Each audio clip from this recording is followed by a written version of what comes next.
اعوذ باللہ من الشیطان الرجیم بسم اللہ الرحمن الرحیم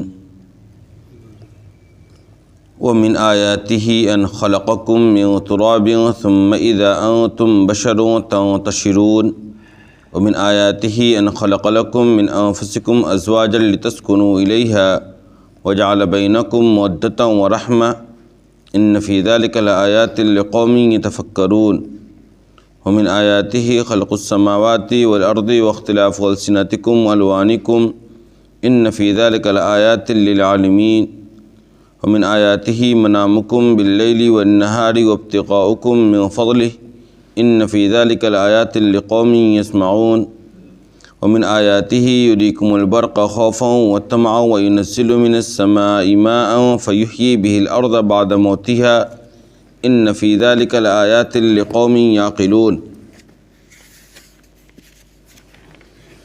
ومن آیاتہ ان تقوم السماء والارض بامرہ ثم اذا دعاکم دعوة من الارض اذا انتم تخرجون وله من في السماوات والارض كل له قانتون وهو الذي يبدأ الخلق ثم يعيده وهو أهون عليه وله المثل الأعلى في السماوات والأرض وهو العزيز الحكيم۔ اللہ کی قدرت کی نشانیوں میں سے یہ ہے کہ اس نے تم سب کو مٹی سے پیدا کیا، پھر دیکھتے ہی دیکھتے تم سب انسان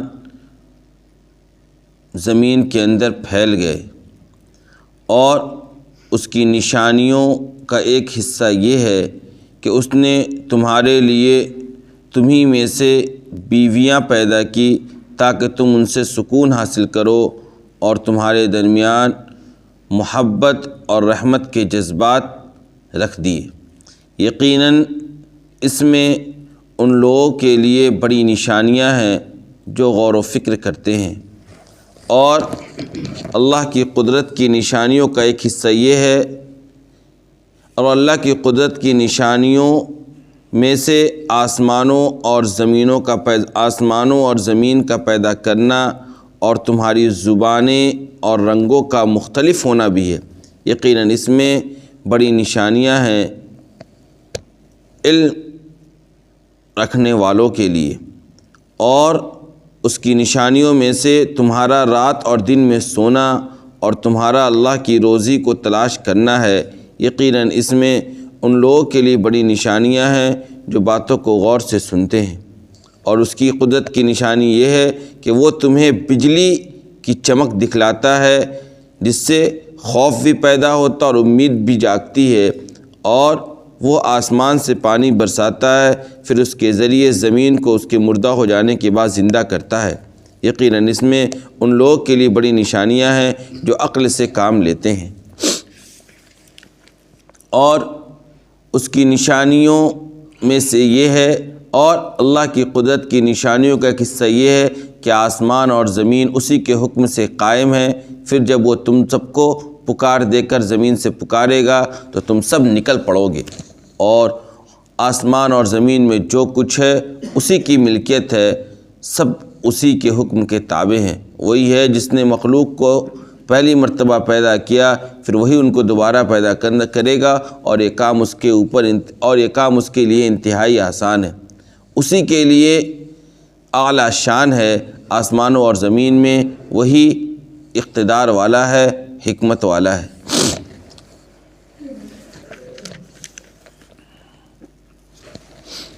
سورہ روم کی تفسیر چل رہی ہے،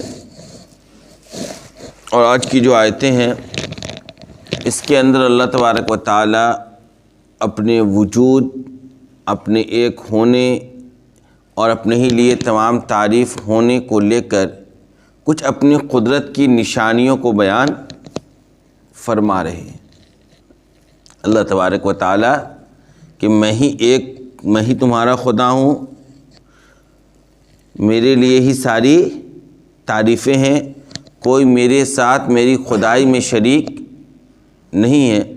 اس کو لے کر اللہ تبارک و تعالی اپنی قدرت کی نشانیوں کا بیان ان آیتوں کے اندر فرما رہے ہیں، اور ایک ایسے شخص کے لیے جو انصاف سے کسی چیز کو دیکھتا اور غور کرتا ہے اور کسی معاملے کے تجزیہ کرتا ہے، اس کو اس بات کی دعوت دے رہے ہیں کہ تم ان سب اللہ کی قدرت کی نشانیوں میں غور کرو، تو تم خود جب انصاف سے یہ کام کرو گے تو اس نتیجے میں پہنچو گے تو کہ جو رب اور جو خدا اتنا عظیم الشان مخلوق، اتنی عظیم الشان مخلوق اور اتنا بہترین نظام دنیا کا چلا رہا ہے اور محیر العقول مخلوق اس نے پیدا کر رکھا ہے، اور اتنے بڑے بڑے جس رب نے کارنامے انجام دے رکھے ہیں، وہ نعوذ باللہ کیا چھوٹے چھوٹے کاموں میں کسی دوسرے خدا کا محتاج ہو سکتا ہے؟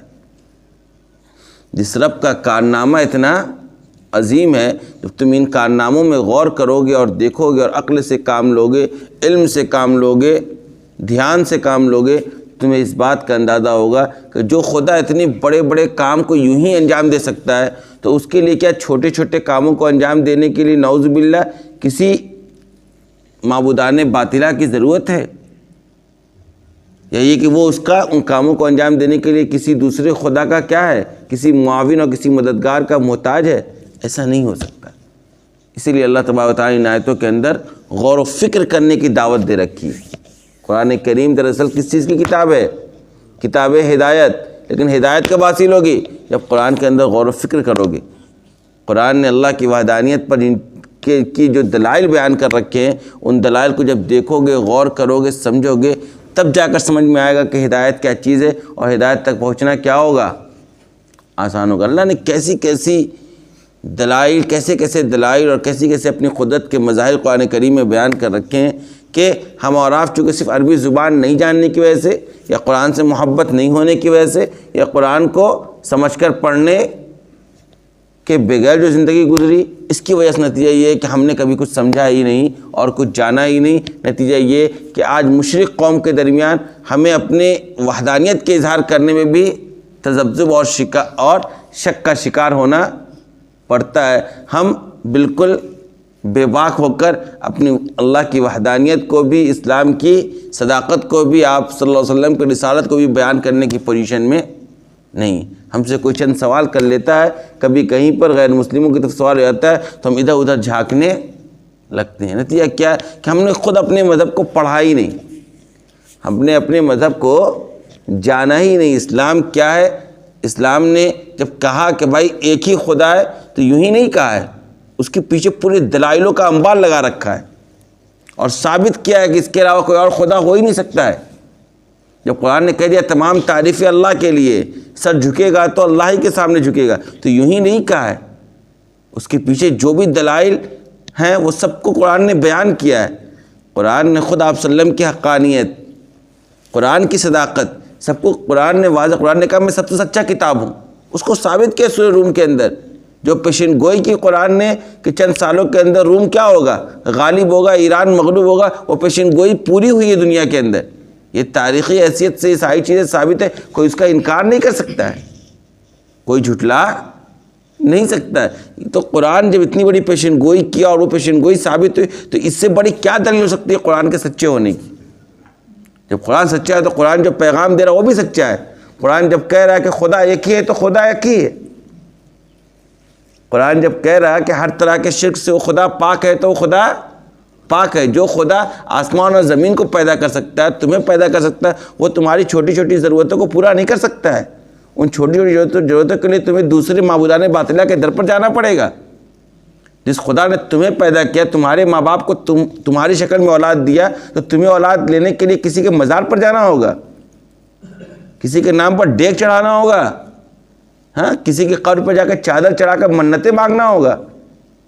آپ مجھے سوچیے، یہ غور کرنے کا مقام ہے۔ قرآن کریم غور و فکر کرنے کی دعوت دیتا ہے کہ غور و فکر کرو، ہم نے تمہارے بھیجے کے اندر عقل جیسی عظیم نعمت رکھ رکھی ہے، اس لیے نہیں رکھی ہے کہ صرف عاقل کہلاؤ، اس عقل سے کام لو، ورنہ تمہارے اور جانوروں کے درمیان کوئی فرق باقی نہیں رہ جائے گا۔ بات سمجھ میں آ رہی ہے؟ انسان بھی حیوان ہے، دیگر مخلوق بھی حیوان ہے، لیکن انسان کا امتیاز یہ ہے کہ یہ حیوان عاقل ہے، حیوان ناطق ہے، ایسا جانور ہے جو بولتا بھی ہے۔ انسان ایسا جانور ہے جو اپنے عقل کا استعمال بھی صحیح اور غلط کے لیے کرتا ہے، جو حلال و حرام کا امتیاز کرنے کی جس کے اندر صلاحیت موجود ہے. اگر انسان اپنے عقل کا استعمال کر کے یہ سارے کاموں کو انجام نہیں دے رہا تو پھر انسان اور جانوروں کے درمیان فرق کیا رہا؟ کبھی انسان نے غور کیا؟ عقل کے دریچے کو کھولنے کی ضرورت ہے. قرآن ہمیشہ اس بات کی دعوت دیتا ہے کہ اپنے عقل کا استعمال کرو صحیح طریقے سے, اور استعمال کرنے کے لیے قرآن نے ساری آیتیں نازل کی اور کہا دیکھو غور کرو. لہذا آج جو اللہ کی قدرت کو بیان کیا گیا ہے, کوئی بھی انصاف پسند شخص جب ان قدرتوں میں غور کرے گا تو اس نتیجے پر پہنچے گا کہ اللہ ایک ہے, تمام تعریفیں اسی کے لیے, وہ اپنے کسی کام میں کسی کا محتاج نہیں ہے اور کوئی اس کے خدائی میں شریک نہیں. اللہ نے کہا دیکھو من آیاتہ, ومن آیاتہ, اللہ تبارک و تعالیٰ کی قدرت کی نشانیوں کا حصہ یہ ہے کہ ان خلقکم من تراب, کہ اس نے تم سب کو کس سے پیدا کیا؟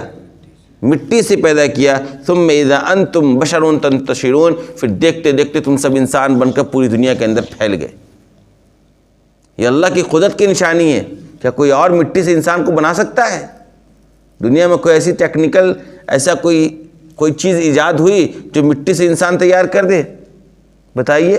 اللہ تبارک و تعالیٰ کا ایک کتنا بڑا کارنامہ ہے کہ اس نے مٹی سے ایسا انسان پیدا کیا کہ دیکھتے دیکھتے پوری دنیا کے اندر جدھر جائیے انسان, دنیا کے جس کونے میں جائیے وہاں آپ کو انسان مل جائے گا. دنیا کا آخری کونا, میں بھی کچھ دن پہلے نقل کر رہا تھا نا آپ کو کہ ایک بڑے عالم کا بھی سفر ہوا چند مہینوں پہلے, دنیا کے بالکل آخری کونے پر, نارتھ پول پر. وہاں بھی جب وہ پہنچے تو وہاں جانے کے بعد دکھی کچھ آبادی, 3,500 لوگ وہاں بھی آباد ہیں, 40 مسلمان وہاں بھی آباد ہیں, وہاں بھی مسجد ہے, وہاں بھی تبلیغ والے پہنچے ہوئے ہیں, وہاں بھی نمازیں ہو رہی, وہاں بھی اذان ہو رہی ہے. اور جب وہاں وہ پہنچے تو کئی گاڑیاں پہلے سے موجود ہیں, کئی لوگ دنیا کے آ رہے اور جا رہے اس جگہ سے. دنیا کا وہ کونا بھی لوگوں سے آباد ہے. تو ایسا اللہ نے صرف مٹی سے انسان کو پیدا کیا کہ پوری دنیا کے اندر انسانوں کا ٹھاٹا مارتا ہوا سمندر میں آپ کو دکھتا ہے. یہ انسان آئے کہاں سے؟ کبھی غور کیا انسان نے ہمارا خود وجود کہاں سے آیا؟ اللہ تبارک و تعالیٰ غور کرنے کی دعوت دے رہا ہے کہ دیکھو دیکھتے دیکھتے پوری دنیا میں انسان کو پیدا کرنے کو اللہ, تو جو اللہ کا کتنا بڑا رب ہوگا, جڑا اندازہ لگاؤ, جس نے اتنے انسانوں کو پیدا کیا اور وہ بھی مٹی سے, وہ بھی ملین بلین انسان دنیا کے اندر موجود ہیں اور بڑے بڑے کارنامے انسان دے رہے ہیں. تو جو مخلوق ہے وہ اتنا بڑا بڑا کارنامہ انجام دے رہا ہے کہ دنیا دیکھتے رہ جا رہی ہے, تو پھر خالق کا کیا عالم ہوگا, پھر پیدا کرنے والے کا کیا عالم ہوگا. کہا ومن آیاتی ان خلق لکم من انفسکم ازواجا, اللہ کی قدرت کی نشانی یہ ہے کہ اس نے تمہارے لیے تمہیں میں سے بیویاں پیدا کی. انسانوں کی بیویاں بھی کہاں سے ہیں؟ انسانوں میں سے. یہ ہر انسان کے لیے اللہ نے کیا بنا دیا؟ بیوی کی شکل میں ایک نعمت کے طور پر ایک مخلوق بنا دی. کیوں؟ لتسکنوا الیہا, تاکہ تم اس سے کیا کرو؟ سکون حاصل کرو. انسان پریشان رہتا ہے, ٹینشن میں ہوتا ہے, ڈپریش ہوتا ہے. اللہ نے بیوی جیسی نعمت دی, چند وقت اس کے ساتھ گزارتا ہے, چند لمحے اس کے ساتھ گزارتا ہے, ایک قلبی سکون اس کو حاصل ہوتا ہے, ایک ذہنی سکون اس کو حاصل ہوتا ہے, ایک تھکاوٹ کے دور ہونے کا اسے ایک احساس ہوتا ہے, ایک الگ قسم کا وہ لطف اپنے اندر محسوس کر رہا ہوتا ہے. اللہ تبارک و تعالیٰ کی کتنی بڑی نعمت ہے. سوچئے اللہ نے انسانوں کے سکون کا سامان ان کی بیویوں کے اندر رکھ دیا. لتسکنوا الیہ وجعل بینکم مودۃ ورحمہ, اور اللہ کی قدرت یہ ہے کہ اس نے تمہارے درمیان یعنی میاں اور بیوی کے درمیان محبت اور رحمت کے جذبات پیدا کر دیے.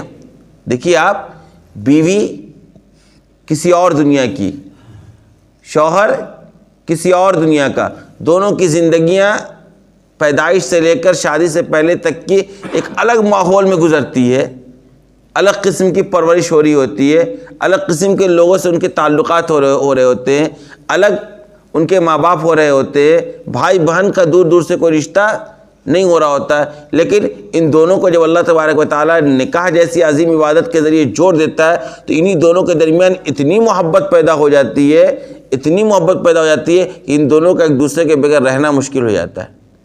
جبکہ بالکل ایک الگ ماحول میں وہ مرد پرورش پایا, بالکل الگ ماحول میں یہ خاتون پرورش پائی, دور دور تک کہیں کوئی ملاقات, کہیں کوئی تعلق, کہیں کوئی رشتہ داریاں نہیں ہیں. لیکن ایک نکاح ایسی نعمت اللہ کے تبارک و تعالیٰ کی طرف سے کہ فوراً ان دونوں کے درمیان ایسی محبت پیدا ہو جاتی ہے کہ دونوں کا ایک دوسرے کے بغیر رہنا کیا ہو جاتا ہے, چند مہینوں اور چند ہفتوں کے درمیان ایک دوسرے کے بغیر زندگی گزارنا مشکل ہو جاتا ہے۔ یہ سارا یہ اللہ تبارک و تعالیٰ کی نشانی ہے، ورنہ انسانوں کو کسی اور سے محبت کیوں نہیں پیدا ہوتی ہے؟ انسان کو دنیا کے کسی اور انسان سے ایسی محبت کیوں پیدا نہیں ہوتی ہے جو بیوی سے ہوتی ہے؟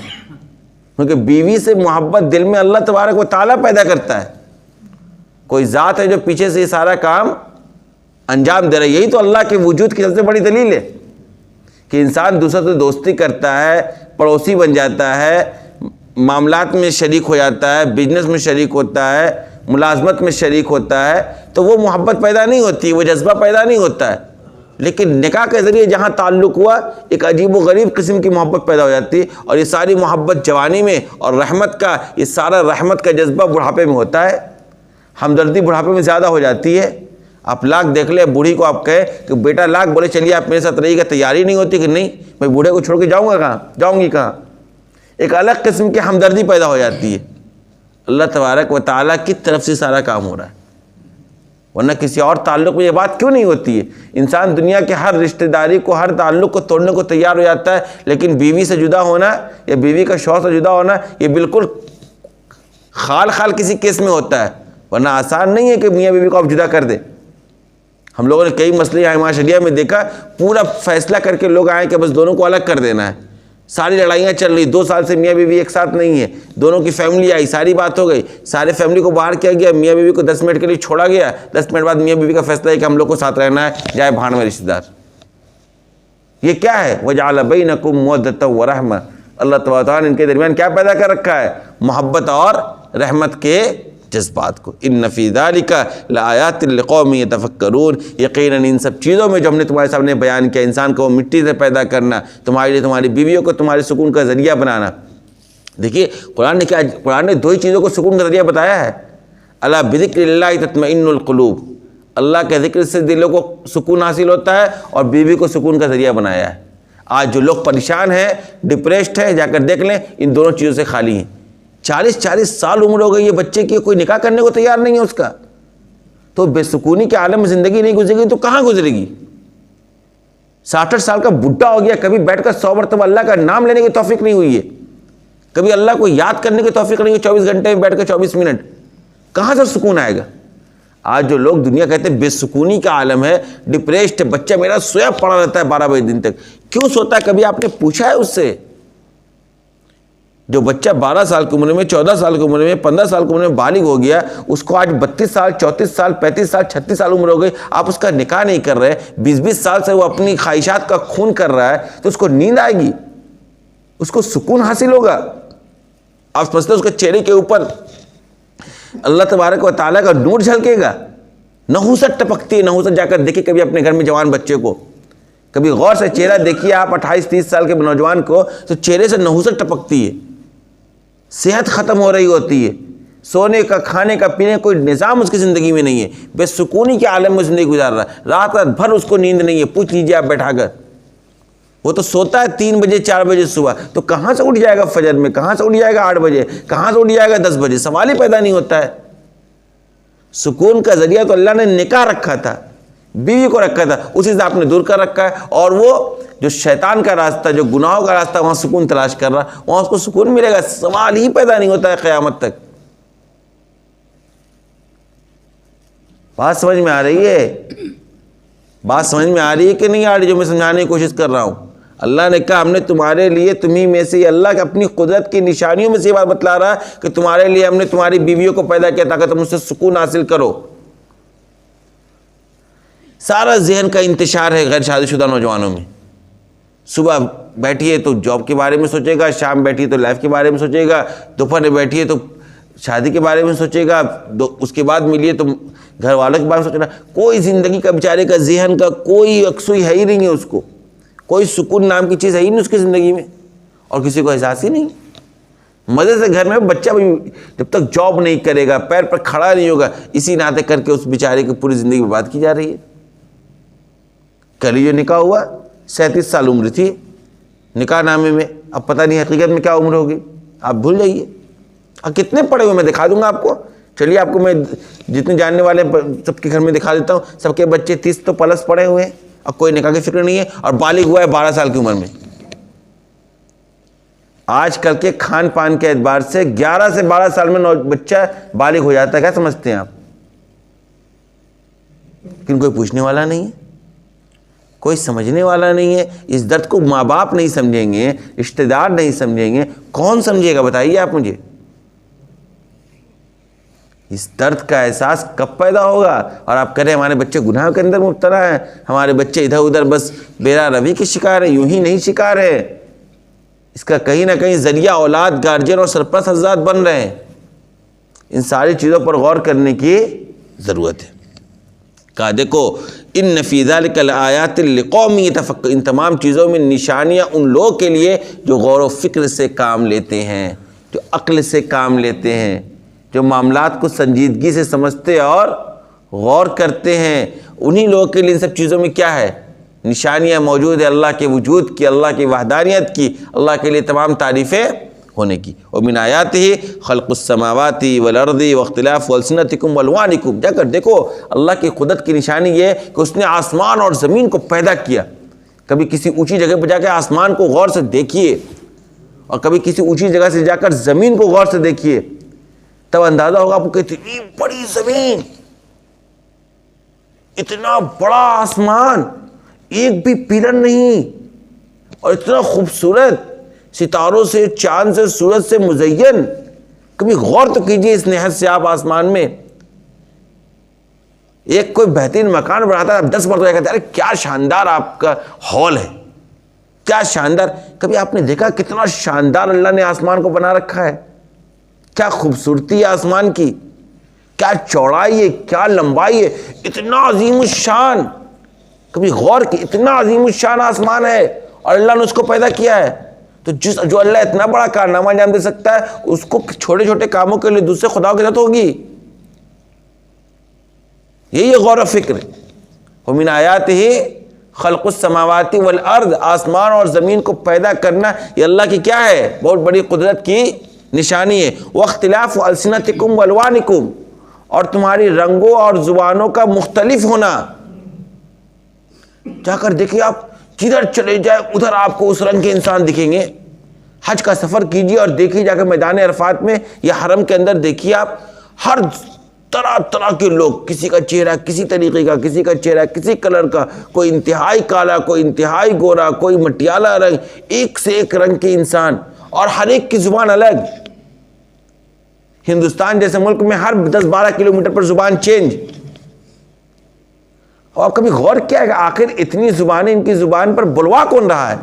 اتنے رنگوں کا انسان جس رب نے پیدا کیا ہے, وہ رب کتنا بڑا ہوگا, اس کی قدرت کتنی بڑی ہوگی. کیا کوئی دنیا میں کوئی ایسا ہے جو اس کے برابر میں کھڑا ہو جائے؟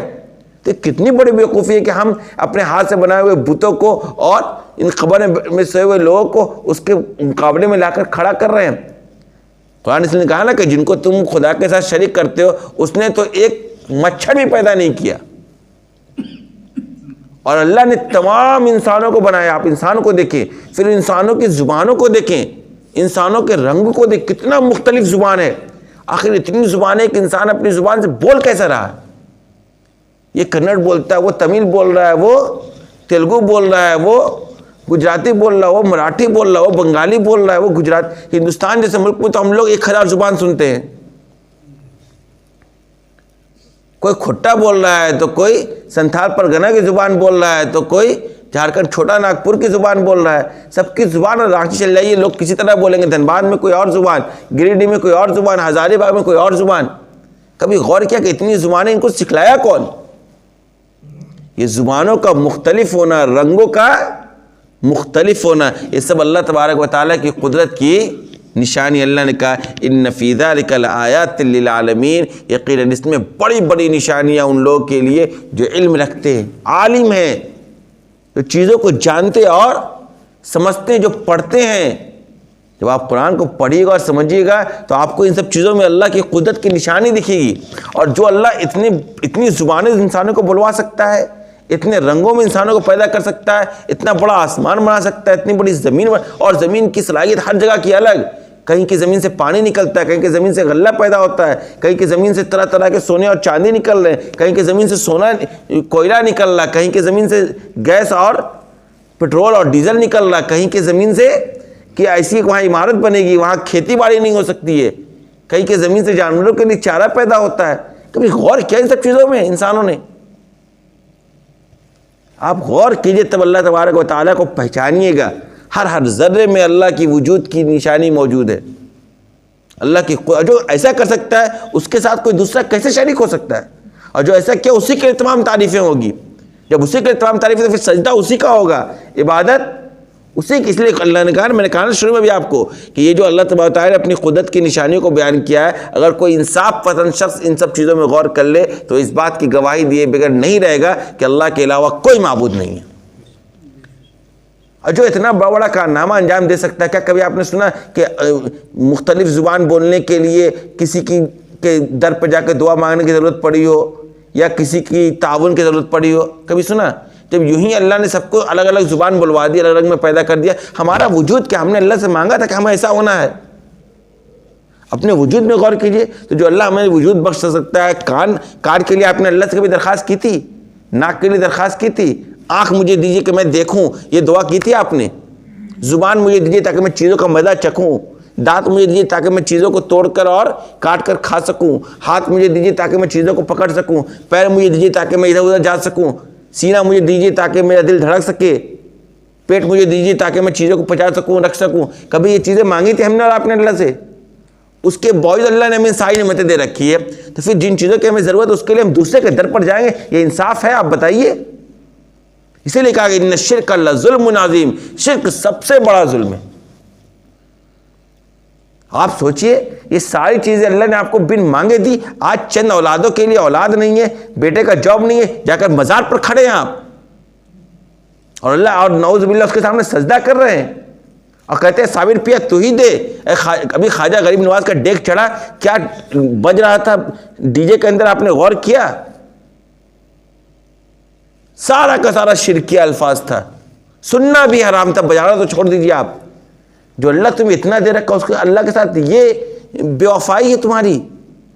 ہر مہینے تم کسی اور کے سامنے ڈنکا بجا رہے ہو، ہر مہینے کسی اور کے سامنے سجدہ کر رہے ہو، ہر مہینے کسی اور کے سامنے جھولی پھیلانا شروع کر دیا تم نے۔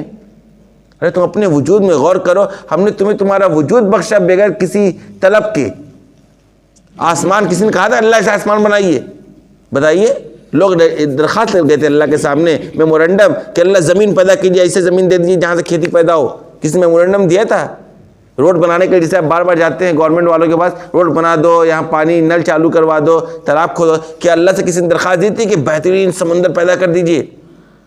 بن مانگے اللہ نے سمندروں، پانی، لیک، دریا، نہر، نالے سب اللہ نے پیدا کر دیے۔ کسی نے درخواست دی تھی کہ اللہ ایک ایسا جانور پیدا کیجیے جس کا بہترین گوشت نکلے اور ہم لوگ کھائیں؟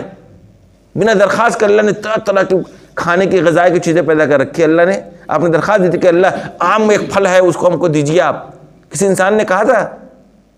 اللہ کی کتنی رحمت ہے، آپ غور کیجیے، اللہ کی کتنی نعمتیں جو ہمارے اور آپ کے اوپر اتر رہی ہیں۔ ان تمام چیزوں کے اندر ہمیں اور آپ کو غور کرنے کی ضرورت ہے۔ ابھی تو اور کئی نعمتیں آ رہی ہیں، ایک ایک نعمت پر انسان غور کر لے تو دن بھر غور کرنے بیٹھ جائے، اور پھر اس نتیجے پر پہنچے کہ اللہ کے علاوہ کوئی معبود نہیں ہے۔ اور جو اتنا کام کر رہا ہے، اتنی ساری چیزیں، جن کی ساری یہ کارنامے، تو تمام تعریفیں بھی کس کی ہوگی؟ اسی کی ہوگی، اس کے علاوہ کسی اور کی تعریف نہیں ہوگی۔ جب تمام تعریفیں اس کی ہیں، تمام کارنامے اس کے ہیں، تو پھر یہ انصاف سے خالی بات ہے کہ اس کے علاوہ کسی اور کے سامنے سجدہ کیا جائے۔ اللہ تبارک و تعالیٰ ہمیں اور آپ کو ان سب آیتوں کے اندر غور کرنے کی، اس کو سمجھنے کی اور اپنے اندر اتارنے کی اور دوسروں تک شیئر کرنے کی توفیق عطا فرمائے۔ کبھی آپ ان پہلوؤں پر غور کر کے دیکھیں تو آپ کو اندازہ ہوگا،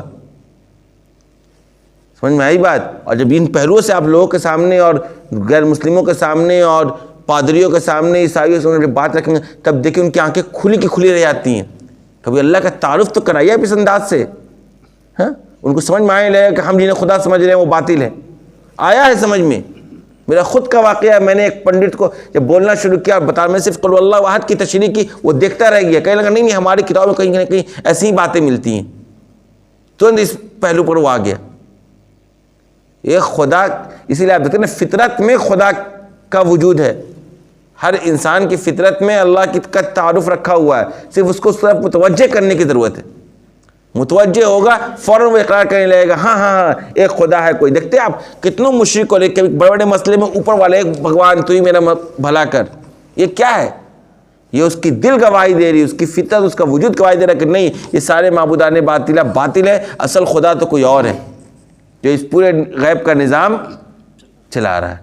ان سب پہلوؤں پر غور کرنے کی ہمیں اور آپ کو ضرورت ہے. وآخر دعوانا الحمدللہ.